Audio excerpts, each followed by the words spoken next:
So when a child is in stress,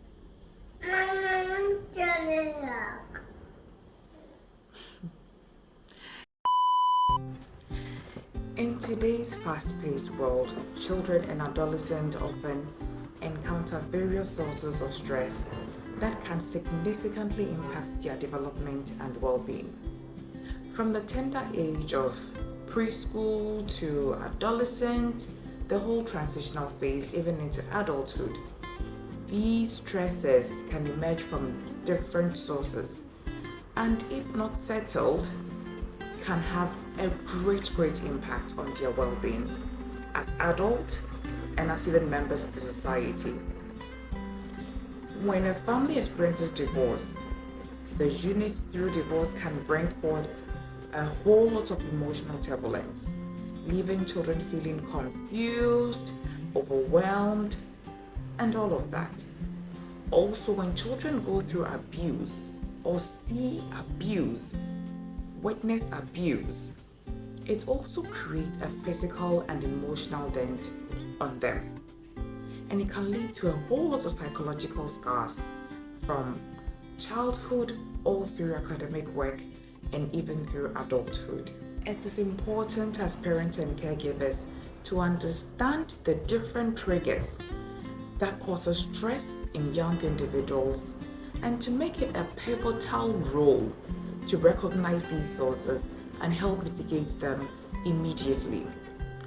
In this video, I will be sharing 3 tips that I use, which have so much helped me in dealing with stress, anxiety, and even help solve problems among my children. Now, I have 3 children, all under the age of 8, and so I think I have an edge there, because most of these have been practiced over time and it makes it easy to incorporate them as and when needed.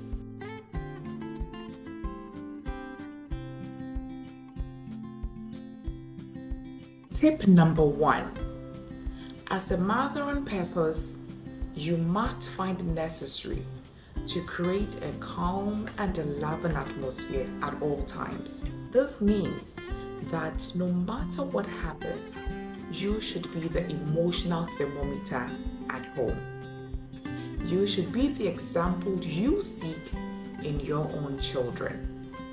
It doesn't matter when you are broke, when you are sad, whatever situation you find yourself in, do not allow your children to pay for it. What I usually say is, do not allow your children to be victims of your own emotional, physical stresses of life.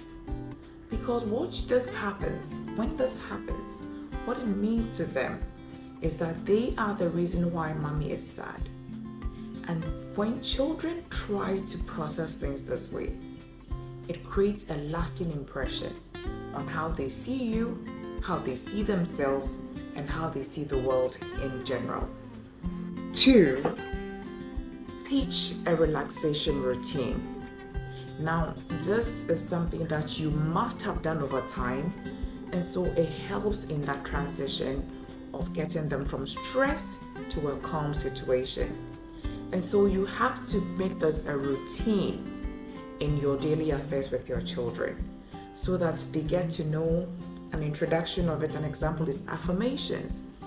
If you're able to tell them words of affirmation, where an example is, negative thoughts have no power over me, I am happy, I am kind, all those practices relaxes the child in times of stress.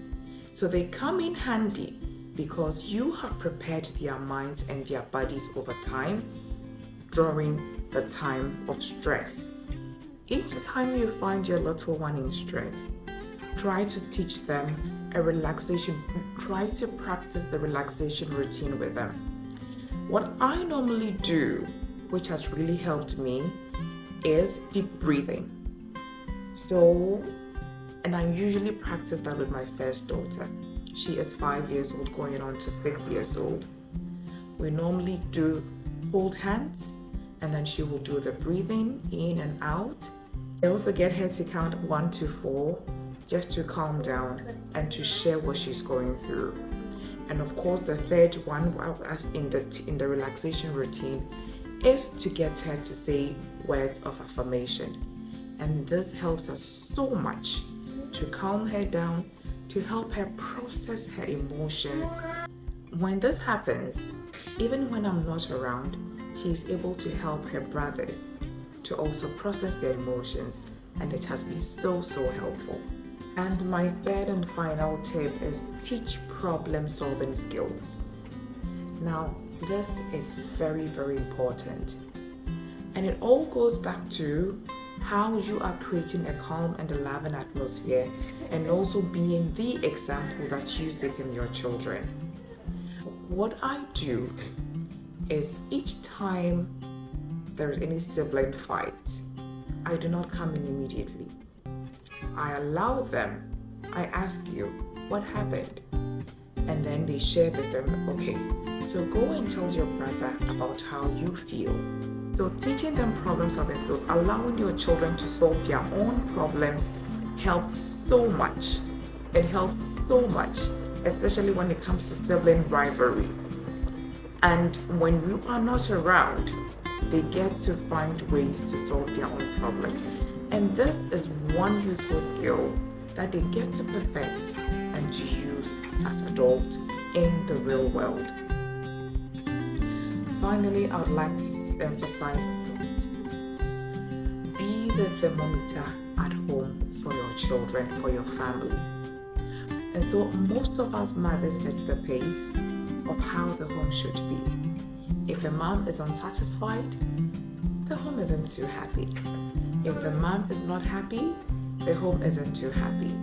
And so try and set the tone, and everything will fall in place. Thank you so much for making time to watch this video. Use these tips according to your child's developmental and maturity stage. And always remember, every child is unique. And so, take your time, understand your child, communicate with them, learn more about your child, pray with them, pray for them, and whenever you are stuck on this journey of parenting, try and seek for professional help. Thank you so much for making it to the end of this video. I believe it's been helpful. Kindly leave a comment or two, and please don't forget to share, like, and comment. Have a great day. Come your way.